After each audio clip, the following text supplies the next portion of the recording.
Salam alaikum wa rahmatullah. Il s'agit là d'un petit épisode de la série Aman wa Tmi'nan.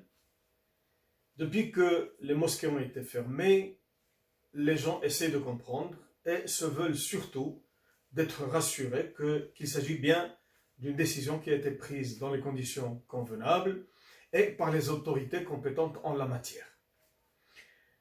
En réalité, depuis que les rassemblements de plus de 50 personnes ont été interdits, il aurait fallu comprendre que cette interdiction concernait aussi les prières collectives dans les mosquées. Parce que, en général, dans toutes les mosquées, ces prières se font à des nombres aussi grands. Mais pourtant, aucune autorité ne s'est permise, n'a osé fermer les mosquées, pour la simple raison qu'il s'agit d'un domaine qui relève de l'autorité des ulama. Et c'est là qu'est intervenu le Conseil suprême des ulama, suite aux directives de Sa Majesté, et qu'il a émis sa fatwa. Laquelle fatwa consiste à fermer toutes les mosquées, que ce soit pour les 5 prières ou pour la prière du vendredi.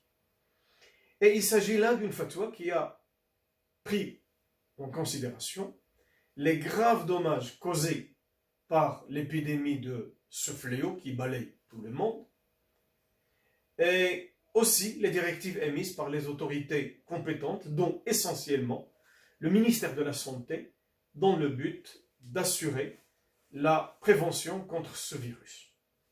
Il s'agit d'une fatwa qui est inspirée des textes de la Sharia, qui souligne la nécessité de préserver l'être humain, et qui s'inspire aussi de la règle connue chez les ulama, celle de donner la priorité à repousser le mal sur le fait de susciter un intérêt général.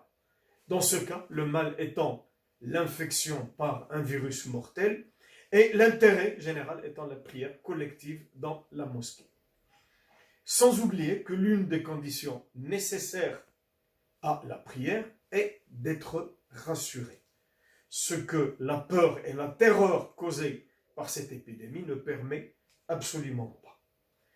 Et c'est tenant compte de toutes ces considérations légitimes que le Conseil des ulama a émis sa fatwa.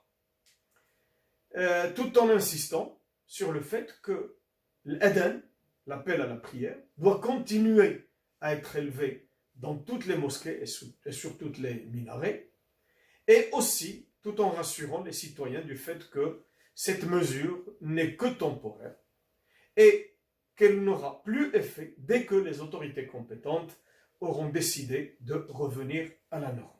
Ce petit épisode est en fait un appel à tous nos concitoyens afin qu'ils prennent au sérieux et qu'ils veillent à appliquer toutes les directives et règles instaurées par les autorités responsables de préserver la santé des Marocains. Il n'est nullement question d'arrêter la prière, mais tout simplement de la faire chez soi et de profiter de cette occasion pour la faire collectivement avec nos enfants et le reste de nos familles.